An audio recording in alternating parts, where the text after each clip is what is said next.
Welcome aboard, it's Captain G with an update for A&A Arnhem44. So Eggman and I have paused the game for a few days. He's taking some time with friends to go away for the New Year's Day weekend. We'll resume when he comes back. So what I wanted to do is just kind of show a couple different unique aspects about the game, starting with the air phase. So on the first round, there is no air. And then starting on round 2, obviously, through the end of the game, 10-turn game. During the Allied phase of the game, the Allies roll first. You roll a 6-sided dice, and depending on what you roll, a 1 would give you nothing. And then you get an increasing number of fighters and bombers up to a maximum of 4 fighters, 2 bombers. So the Allies roll, and then they place their air on the key hexes where they want to use that air power. Then the Germans, after the Allies have done that, will do their roll. A 1 or a 2 gives them nothing. So they have a tougher scale to climb. And then they're maxed out at 3 fighters and 1 bomber. So weaker force. Now, these aircraft are an infinite supply of them. If you lose any of these in a turn, all you're doing is losing the ability to utilize that aircraft that turn.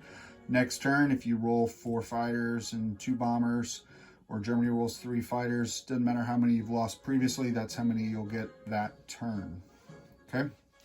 So, on the Allied turn, they placed 2 fighters here to hit this German infantry that had crossed the canal on its way to Eindhoven to try to interdict the 30th Corps. And then they placed here a couple bombers and fighters to hit these units at Nijmegen.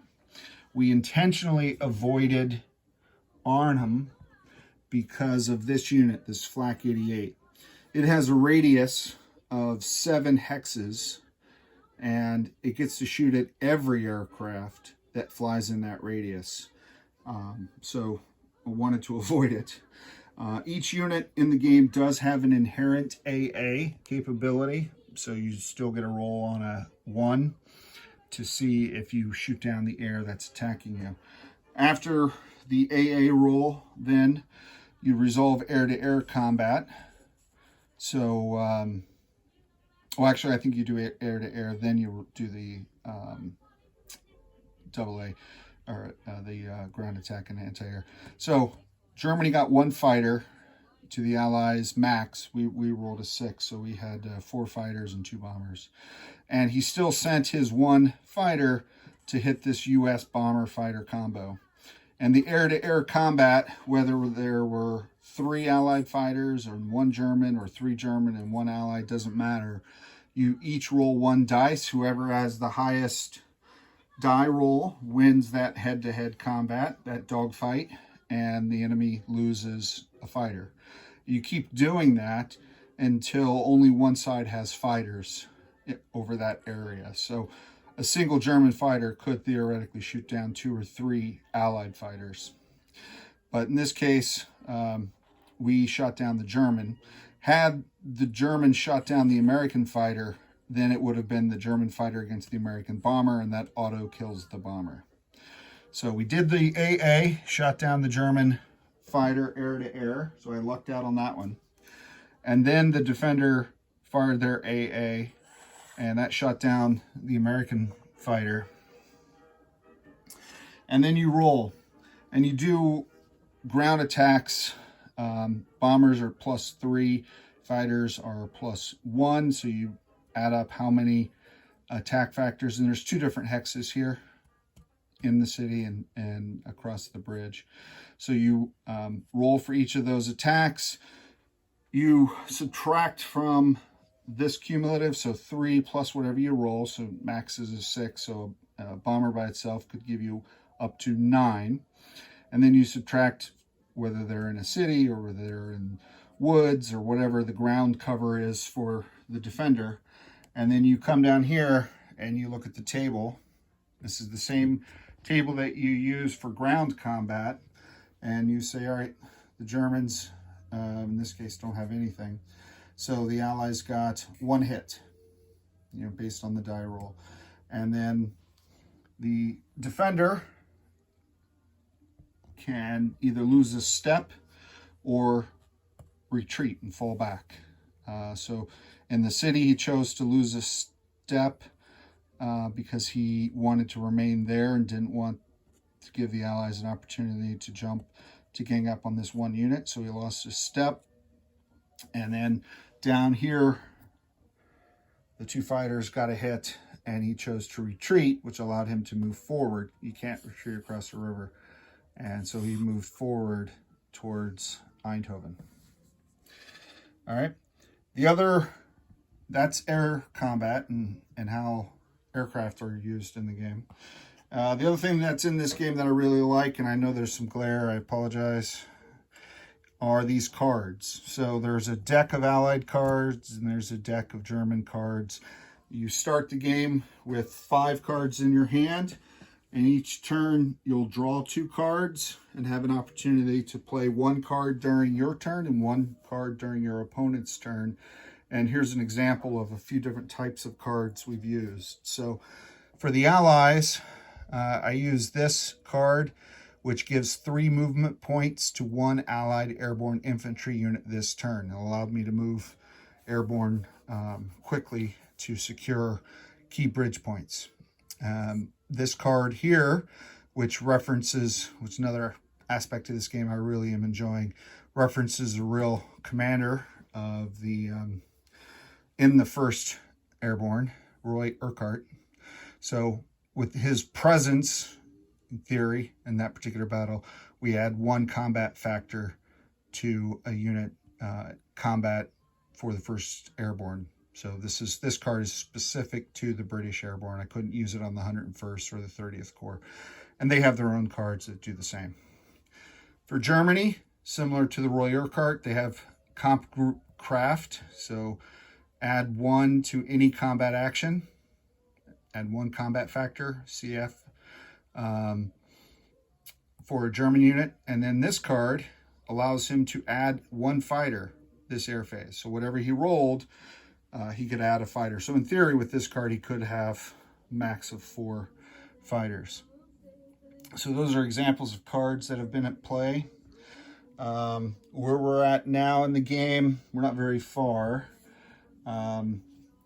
The Allies are starting to get more reinforcement, so I use this marker here to designate that these 4 units here, this is more 1st Airborne for the British, are dropping into this hex. And you don't place them on that hex, nor do you for any of the airdrops.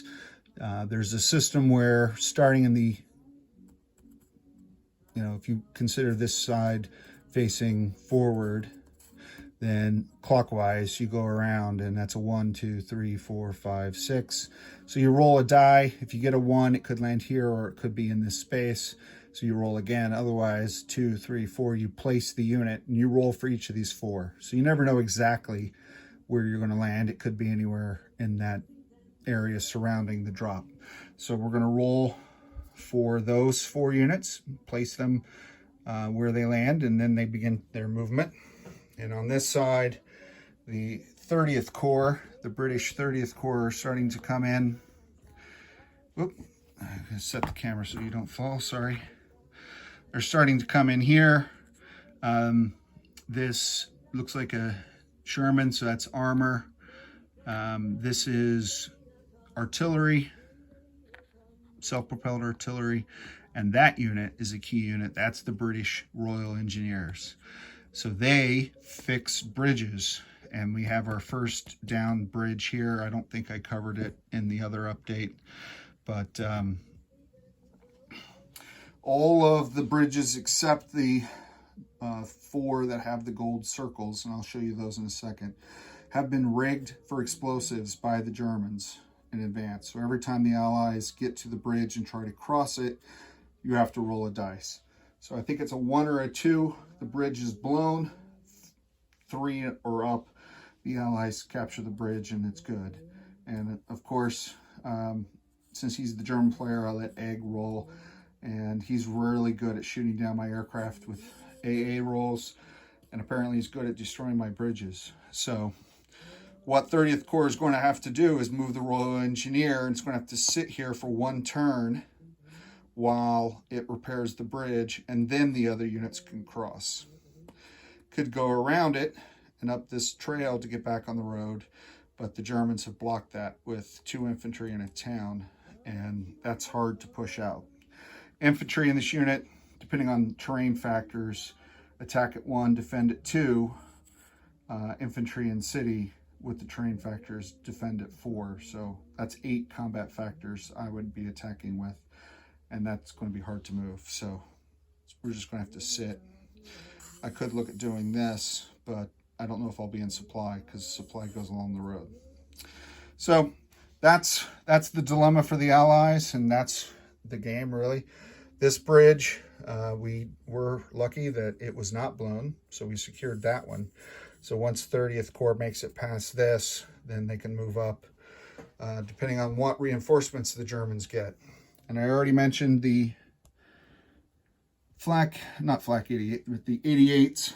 But here, this is much more than he started with. These SS units came down from here. So he's got armor. He's got 2 SS infantry backed up by another infantry and the 88s. So pretty impressive defensive force in Arnhem that the Allies have to work through. And then also he's got these infantry which came in off the map here and moved quickly. And movement in this game depends on the terrain. So moving through clear is 2, moving through woods are 3, I believe. No, these are 2 as well. 4 for rough terrain. 1 each if you go on these trails, regardless of what terrain the trail is in. And if you're on a major road, it's half. So you move 2 for 1, so obviously you can move really far. And so these units will be coming up behind the airborne. That's pretty much the update that I have. I highly recommend, if you enjoy this game or are interested in it, want to learn more, that you watch. There's a YouTuber, Willem Boersma. He has been doing a solo playtest. I watched his videos to learn a lot. It's one thing to read the rules, it's another thing to see it in action. So I'll put a link in the description to his videos. I watched them for the rules. I have not gone back to rewatch them because, again, Egg and I are playing this blind, and I don't want to learn where the German reinforcements come in. I didn't really pay attention to that when I watched the videos the first time. It was all about the rules and understanding the game. So watch his videos, and if you still have any questions about the game, obviously you can ask him or myself. Really enjoying what we've done so far. It's taking us a lot longer than the recommended play time because this is the first time ever, and Egg and I like to move very slowly, make sure we're doing this properly. But we're both enjoying what we've done so far. Would play it again, and I imagine the second time we'll play much faster because we'll understand what we're supposed to do and how things are supposed to work, and we're not looking it up every time. So for Eggman, I'm Captain G. Happy New Year's, everyone. See you in 2024. Over and out.